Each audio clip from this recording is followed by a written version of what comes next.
Hello and welcome to the session Child Right Convention.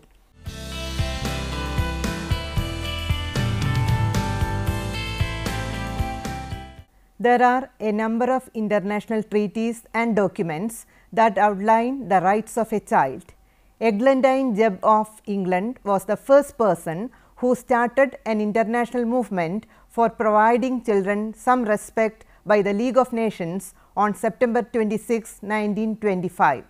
It was the United Nations that took its first step towards declaring the importance of child's right by establishing the United Nations Children's Fund in 1953. It was during 1955 that the UN Declaration of the Rights of the Child was adopted by the UN General Assembly. This was the first UN document to recognize children's need for protection. The document was like a moral guide of conduct for governments. In 1989, the United Nations Convention on the Rights of the Child was globally accepted as the first international legal document on child right. The unprecedented acceptance of the convention clearly showed a wide global commitment to advancing children's rights. The Convention on the Rights of the Child is an internationally recognized agreement between nations which establishes a comprehensive set of goals for individual nations to achieve on behalf of their children. The convention applies to all young people under 18 years of age.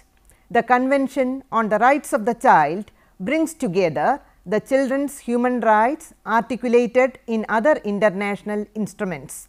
A decade was spent drafting the convention by an alliance of a number of small NGOs, including Radha Baron of Sweden, the International Child Catholic Bureau, and Defense for Children International and United Nations human rights experts. The convention consists of 54 articles covering all 4 major categories of child rights, which include right to life, right to development, right to protection and right to participation, and a set of guiding principles.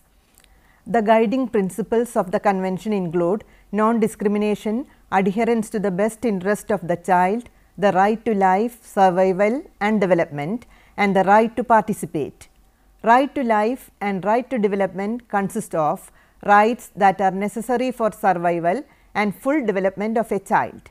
The articles in this section talk about rights to adequate food, shelter, clean water, formal education, primary health care, leisure and recreation, cultural activities and information about their rights. Right to protection include protection from all forms of child abuse, neglect, exploitation and cruelty, which include the right to special protection in times of war and protection from abuse in the criminal justice system. Right to participation includes the right to express opinions and be heard, the right to information and freedom of association. This declaration was accepted by the Government of India. India signed and ratified the convention in 1992. The Indian Constitution has a framework within which ample provisions exist for the protection, development and welfare of children. The Indian tradition held a unique point of view regarding the status of children.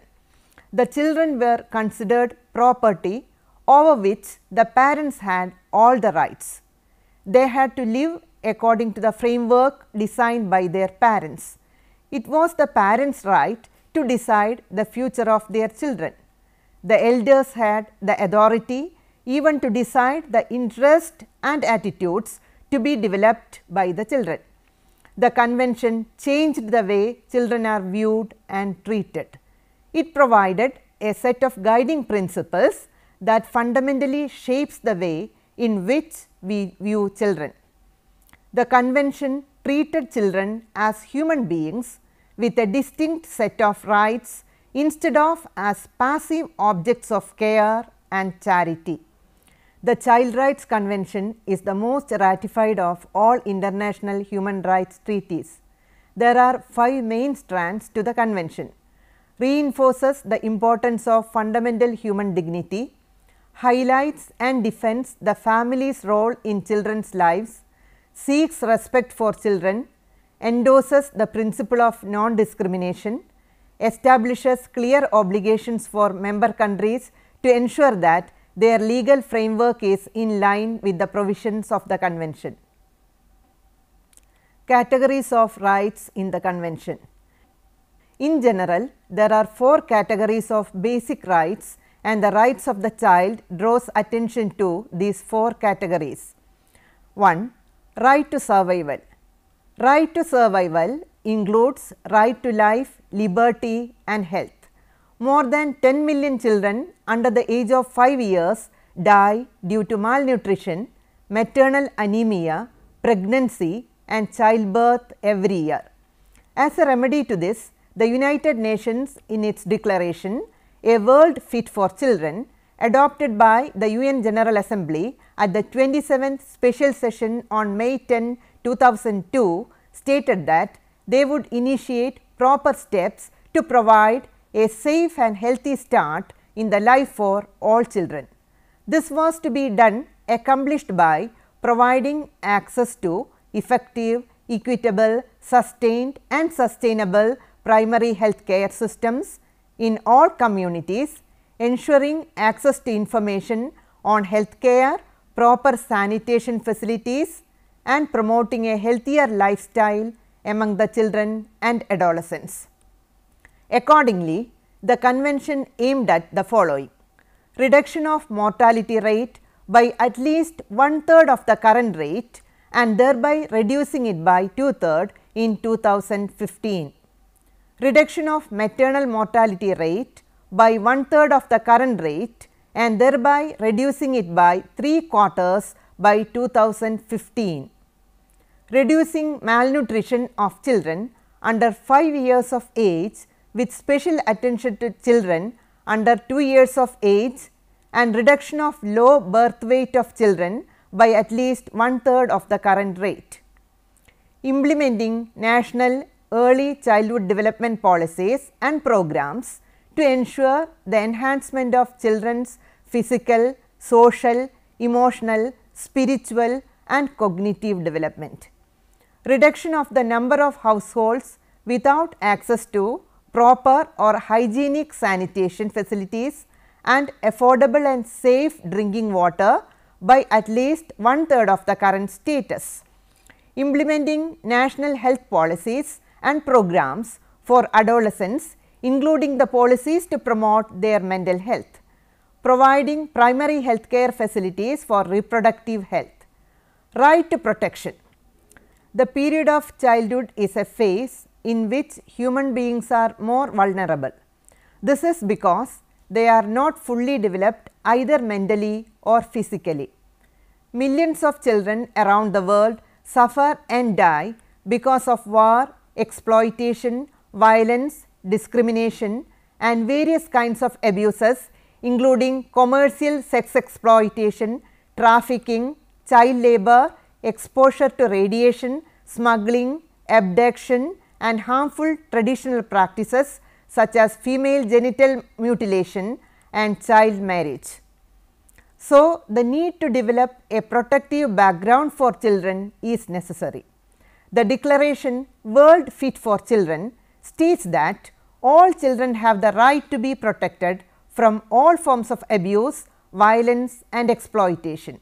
Accordingly, the Convention aimed at the following: protection of all children from abuse, neglect, exploitation and abuse, protection of children from sexual abuse, trafficking and exploitation, protection of children from armed conflict and ensure compliance with international humanitarian law, protection of children from child labor, improve the conditions of all children who live under difficult circumstances. 3. Right to development. Right to development category in the Convention deals with education and health of the child. Childhood is a complex area with many factors combining to influence children's health and development. children's health include physical, mental and social well-being of the child. Good nutrition, healthy eating and regular exercise are important in preventing diet-related conditions such as obesity, diabetes, cardiovascular disease and some cancers. Much of the malnutrition and infections which occur in infancy can be prevented by adequate maternal and infant welfare services. It is also important for children to get regular checkups with their healthcare provider. There are many reasons why it is important that we should concentrate on child health services. It is well known that it is in early childhood that the important human attributes of character, temperament and personality take root. This can be successfully imbibed in a child only if he is mentally and physically healthy. Again, for the proper development of a child, it is important that they be provided with basic education, including primary education that is compulsory and free. This helps them to develop their individual capacities in a safe and supportive environment. Investment in education and training will enable children to enjoy the benefits of the breakthrough in information and communication technologies. Children should be educated to respect the natural environment for their health and well-being. Accordingly, the convention aimed at the following: reduction of illiteracy among children, provision to provide compulsory and free basic education to all children, to eliminate discrimination of all forms, especially against girl children, eradication of poverty, intensive efforts to eliminate gender disparities. 4. Right to participation. Participation is a fundamental part of citizenship. Participation is not solely the act of expressing an opinion and having that opinion taken seriously, but of being able to construct that opinion freely through accessing information and meeting and debating with others. Several provisions in the Convention on the rights of the child reflect children's right to participation. Article 12 of the Convention states that children have the right to participate in decision making process that may be related to their lives and to influence decisions taken in their regard within the family, the school or the community. To strengthen the partnership in the programs for their well-being and for promotion and protection of their rights, children must be enabled to express their opinions freely. This freedom helps them to build their self-esteem. Respecting children's views means that such views should not be ignored. It should not mean that children's opinions should be automatically endorsed. The view of the children should be given importance in accordance with their age and maturity.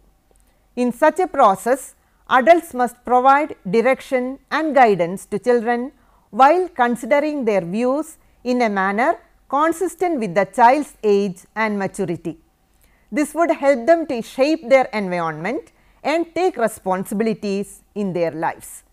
Children should not be pressured, constrained or influenced in ways that might prevent them from freely expressing their opinions or leave them feeling manipulated. Last but not the least, it is in fact essential that children be provided with the necessary information about options that exist and the consequences of such options, so that they can make informed and take free decisions. Articles relating to children's right to education in CRC. Among the list of basic human needs, health, shelter and food have always received the first call because they are assumed to be priorities for survival. Historically, education as human rights was one of the last human needs to receive the attention it deserves. The UN Convention consists of 41 articles, each of which details a different type of right. These rights are not ranked in order of importance. Instead, they interact with one another to form one integrated set of rights. The non-discrimination contained in Article 2 of the Convention is applicable to education also. The article states that whatever resources are available must be allocated to ensure the enjoyment of the right to non-discriminatory education. This principle deserves emphasis, especially in countries where the shortage of resources may be used by government as a justification for not enforcing the education provisions in the CRC, especially those relating to primary education. Article 28 of the Survival and Development Rights deals with right to education. This article is innovative in its call for international cooperation in matters relating to education. The article states that all children have the right to primary education, which should be made compulsory and free. Wealthy countries in the world should help the poor nations achieve this right. For the children to benefit from education, schools must be run in an orderly way without the use of violence. Any form of school discipline should take into account the child's human dignity. The discipline in schools should always respect a child's dignity. Therefore, the government should inspect frequently whether the school administrators are reviewing their discipline policies. The government should also take steps to eliminate any discipline practices involving physical abuse, mental violence, neglect, etc. Measures should be taken to encourage regular attendance at schools and reduction of dropout rates.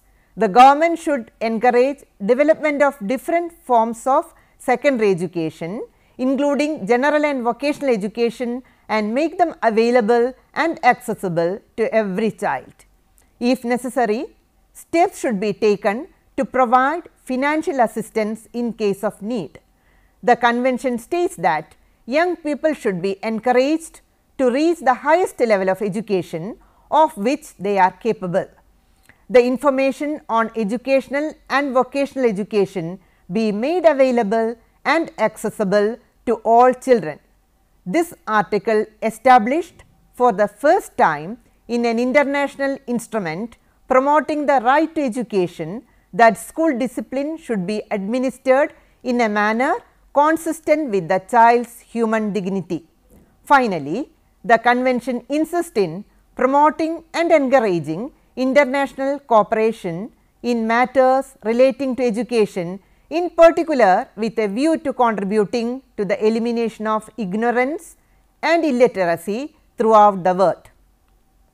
It also states that the government of every country should facilitate access to scientific and technical knowledge and modern teaching methods.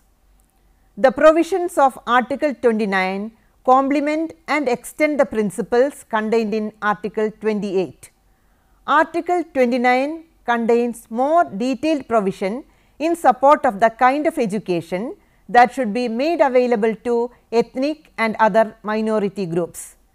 According to the article, it states that children's education should develop each child's personality, talents and ability to the fullest. It should encourage children to respect others, human rights and their own and other cultures. Education should be able to help children live peacefully, protect the environment and respect others. Education should aim to develop respect for the values and culture of their parents. The article also states that the government and school officials in each country should determine whether in context of their society and existing laws such matters infringe upon the rights protected by the convention. Thus, Article 29 in the convention reinforced the notion that even the smallest group has the right to an education that fully respects its cultural identity and specific language needs. This is a special added emphasis when considering special educational needs of the numerous and often ignored or forgotten children of minority groups who currently lack a basic education. Both Article 28 and 29 are interlinked and should be read together. Article 28 should not only be read together with 29, but also with other articles in the convention. In this respect, Article 4 is of relevance with regard to the implementation of the education rights. It should also be read with Article 2, general non-discrimination principle, Article 3, interest of the child, Article 6, right to life, survival and development, Article 12, the view of the child, etc. Some other articles are also closely related Article 28, which are Article 1 till 17, which contains provision on participation, Article 19 on protecting the child from all forms of maltreatment, Article 23 on education for disabled children, Article 24 on health education, etc. Conclusion. Violations of the child's right to protection take place in every country. Amongst all human rights instruments that make up the UN human rights system, CRC stands unique. Never before has a human rights instrument received near universal ratification. The Convention on the Rights of the Child was the first instrument to incorporate the complete range of international human rights, including civil, cultural, economic, political and social rights, as well as aspects of humanitarian law. The Convention on the Rights of the Child lays stress on providing quality education to children all over the world. Education is both a right and a necessity. Unfortunately, the right to education, long back considered a moral right and today also supported as an economic necessity, is denied to millions of children across globe. Poverty is the most formidable enemy that stands against equal educational opportunities around the world. Poverty is the biggest obstacle that stands in the way of right to children. Poverty is a malaise that hits all the important roots in a country. It strikes every root of development and prosperity of a country. It is not enough to verbalize the legal and social provisions of the CRC without tackling the macro issues like poverty and economic injustice that leads to suffering of so many of the world's children. Education is not a social cure-all.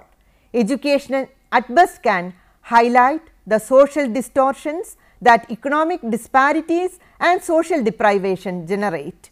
This is only possible if the systems make a conscious effort to minor social outcomes through the school.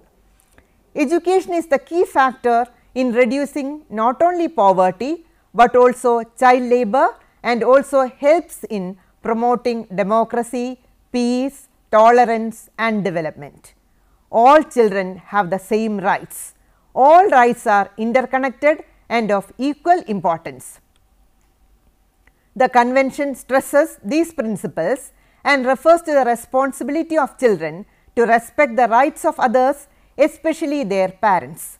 The Convention expressly recognizes that parents have the most important role in the bringing up of children.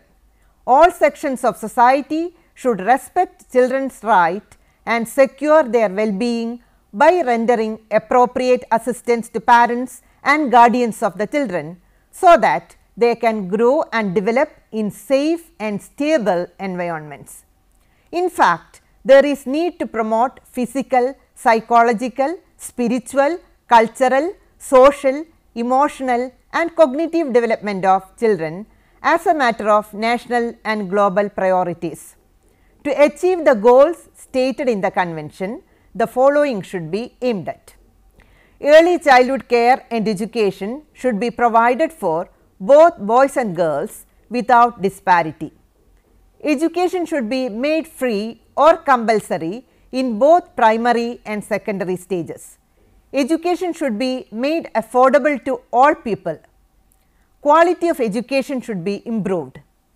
Innovative steps should be taken to reduce the number of dropouts in schools, especially in the primary education. Gender disparity in primary and secondary education should be eliminated.